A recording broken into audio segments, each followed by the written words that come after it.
Pour la calibration du palpeur, parce que ce qui est important de comprendre, c'est que sur une CMM, oui, on s'entend, là, on peut mesurer toutes sortes de mesures avec cette machine-là, mais il faut calibrer de temps en temps le palpeur pour que ça puisse détecter les bonnes mesures.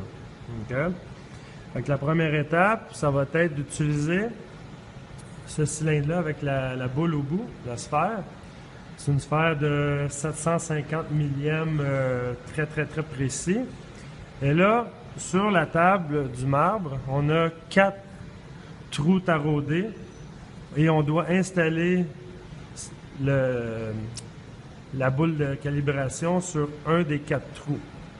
Juste pour information, on a d'autres trous aux extrémités de la table et on ne peut pas l'installer là parce que on n'arrive pas à aller jusqu'au bout avec le palpeur. On est à la course maximum. Alors vraiment, les 4 au centre, c'est eux qu'on va utiliser. Et on en choisit un, n'importe quel, et on vient visser le cylindre dans le trou fileté. Juste à la main, on va serrer. Et là, la sphère est installée. Deuxième étape, ça va être de créer un programme de calibration. Ce programme-là va servir juste à calibrer le palpeur. Alors, s'il n'est pas déjà créé dans la liste, on va en créer une nouvelle, un nouveau programme. Alors, on va aller dans l'onglet « Créer pièce » et on va l'appeler « Calibration ». Et là, on vient de l'ajouter. Et on s'en va en mode apprentissage. Alors, je clique dessus ici.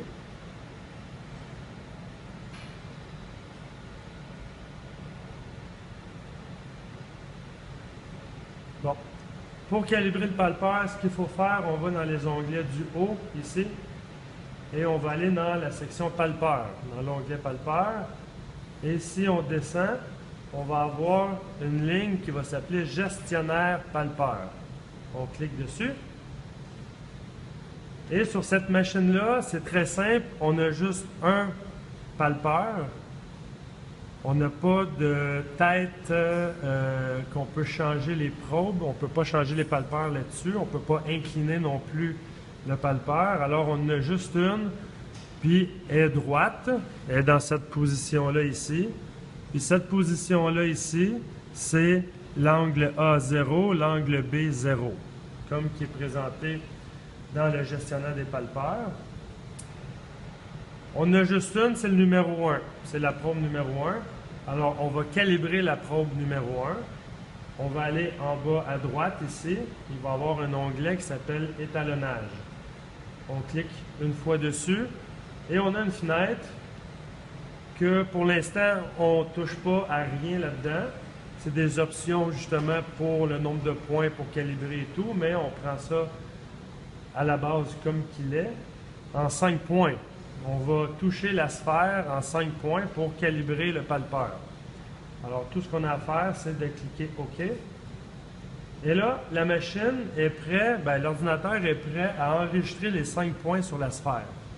Alors, ce qu'on va devoir faire, c'est d'emmener la probe, le palpeur, vers la sphère et on prend 5 points. Là, on va commencer par faire le tour de la sphère en 4 points. Alors, je peux commencer, peu importe, en avant, en arrière, à gauche, à droite, ça n'a pas d'importance. Et ce qui est important, c'est la hauteur ici. On va essayer d'être au centre de la sphère, mais légèrement plus bas que le centre, okay, pour avoir une meilleure précision. Alors, visuellement, on va descendre l'axe Z et on va bloquer l'axe Z. Alors, avec la manivelle, avec le petit bouton, je viens bloquer. Là, je ne peux plus bouger en Z. Okay? Je peux faire le tour plus facilement. Alors, je commence par un point à gauche, un point en arrière, un point à droite et un point en avant. Et là, manuellement, je viens toucher la boule rouge sur ma sphère et il va y avoir une flexion dans le palpeur qui est normale et c'est cette flexion-là qui active le son qu'on entend. Quand le son, on l'entend, ça veut dire qu'il prend en mémoire la position du palpeur dans l'espace. Et le dernier point va être sur le dessus de la sphère. Si ce n'est pas au centre parfait, c'est pas grave, elle compense tout. Et là, on a le résultat. La calibration est terminée.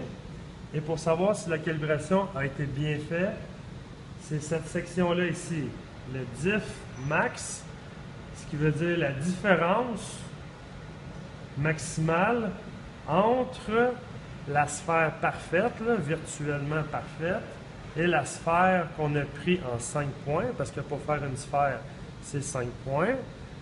C'est quoi la différence entre la sphère parfaite et la sphère que je viens de prendre avec la CMM? J'ai 5 chiffres après la virgule. OK, j'ai un 2. Là, c'est 2, c'est pas 2 dixièmes de millième, c'est 2 centièmes, ou c'est extrêmement précis. C'est 5 chiffres après la virgule. Alors, lorsque j'ai un chiffre, par exemple, de 2 dixièmes, 4 dixièmes, c'est quand même bien, mais l'essentiel, c'est d'avoir en bas de 1 dixième de millième. Comme là, j'ai très facilement en bas de 1 dixième de millième. Alors ça confirme que la calibration a été bien faite. Alors, je fais OK pour terminer. Et je vais quitter mon programme avec la porte en haut ici. Et ici, vous allez voir, souvent, là, quand vous allez terminer un programme, vous allez quitter un programme, il va vous demander toujours la même chose. On veut quitter. Est-ce qu'on veut enregistrer le programme qu'on vient de concevoir? Si oui, on active l'option. Sinon, si on veut effacer tout ce qu'on a fait, on va cliquer « Effacer programme pièce ». Alors, dans le cas d'une calibration, on va tout simplement effacer ce qui était dedans, parce que c'est un programme qui sert juste à ça. Fait que la prochaine fois qu'on va le refaire, il va être vide. Okay? Et ici, enregistrer pour réapprentissage, on laisse toujours cocher. Je vais vous expliquer plus tard à quoi ça peut servir.